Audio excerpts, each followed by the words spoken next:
If 2026 is the year you plan on buying a home, you've probably already heard every opinion imaginable. Wait for the crash, rates are dropping, inventory is exploding, it's a buyer's market, it's a seller's market, and it's a lot, I know. And in this video, I'm not here to convince you into rush into buying a home, and I'm definitely not here to tell you to wait for some perfect magical moment that may never show up.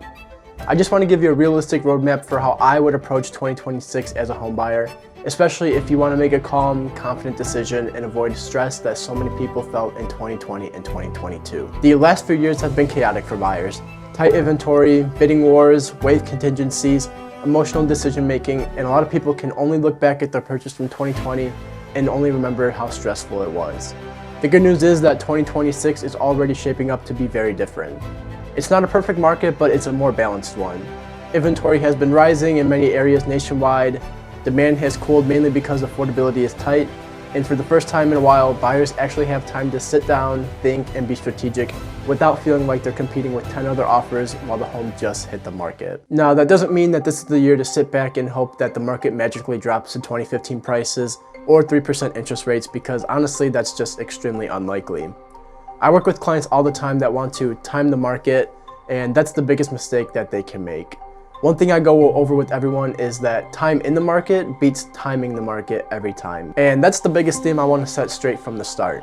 Buying a home only makes sense when your job, income, and your life feels stable enough that you can see yourself living there for at least 5 to 10 years. And for you who are new here, my name is Mesa, a Chicagoland realtor helping families make smart moves in and around the Chicago suburbs. And whether or not Chicago is on your radar, I hope this video can provide some value in your home buying journey. So without further ado, let's start at the very first part of the process that I would start at when buying a home in 2026. While you hear news headlines screaming things like the housing market is crashing, inventory is rising, and every other market speculation out there, the best place is to take a step back and learn your local market. Real estate is extremely hyper-local. While Florida has been seeing a major correction, here in the Chicago suburbs, for example, prices have been holding pretty steady, and in some areas we're still seeing the occasional over-asking offer, but it's not like 2020. And honestly, that's a good thing. The pace has changed, buyers finally have the room to breathe again, homes aren't selling in 24 hours the minute they hit the market, and you don't have to drop everything, race to a showing, and write an offer before dinner just to have a chance. The market has cooled enough that you can walk through a home, sleep on it, ask questions, look at comps, and actually make a thoughtful decision instead of reacting out of fear of missing out.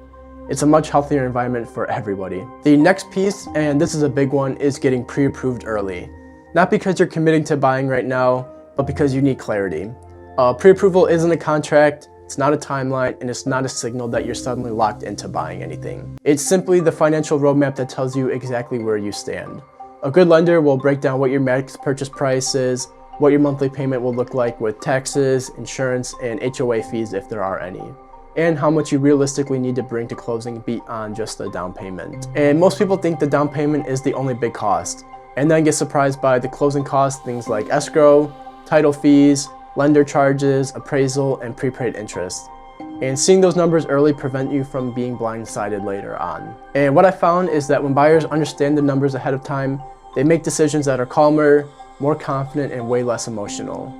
You stop guessing, you stop hoping a house will somehow fit your budget, and you stop scrolling Zillow with unrealistic expectations. You know exactly what you're working with, and that gives you a massive sense of control in a process that can feel overwhelming. And here's something I always remind my clients.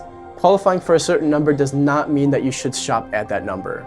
Lenders approve you based on math, and they don't account for your lifestyle, spending habits, or your comfort level. It's okay to buy below your max, and in fact, most of the happiest homeowners I've worked with intentionally buy under what they qualify for because the payment feels sustainable and not stressful. Picking a payment you actually feel good about rather than one that you feel pressured into is one of the best ways to remove anxiety from the entire process. And while you're getting financially ready, this is the perfect time to focus on the parts of the process you can control. While you can't control interest rates, and you can't control home prices, and you definitely can't control the economy, but what you can control is your credit score. And that one number impacts your monthly payment more than many people think. A stronger score can lower your rate, which will reduce your payment and even expand your buying power. You can also control how much you save, and this is where a lot of people get tripped up. One of the biggest misconceptions in the home buying process is that you need 20% down. Looking back over the past year, I've been able to help over a dozen first-time home buyers and just about all of them were able to purchase a home with under 10% down. And to be even more exact, most of them were actually around 3.5% down, and some of them got help from the seller to pay for closing costs. A simple way to prepare is to test drive your future mortgage payment. If you know your payment will be higher than your current rent, start saving that difference every month. It's one of the easiest ways to see how that payment feels in real life. If you can comfortably do it for a few months, it's a great sign that you're both ready financially and emotionally. And if it feels like too much, that's valuable information too. It means you can adjust your budget or timeline early, instead of learning it the hard way after you've already purchased a home. Now let's talk about the idea of waiting for the crash, because this is where a lot of people get stuck. There's been talks about a crash since 2020 and it still hasn't happened. Could prices cool? Yeah. Could certain markets flatten? Absolutely. But a 2008 style crash is extremely unlikely.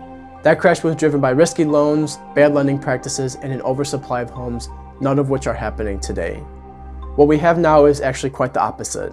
Most markets are facing a supply problem, lenders have really tightened up on who they're actually giving loans to, and historically home values trend upward over time.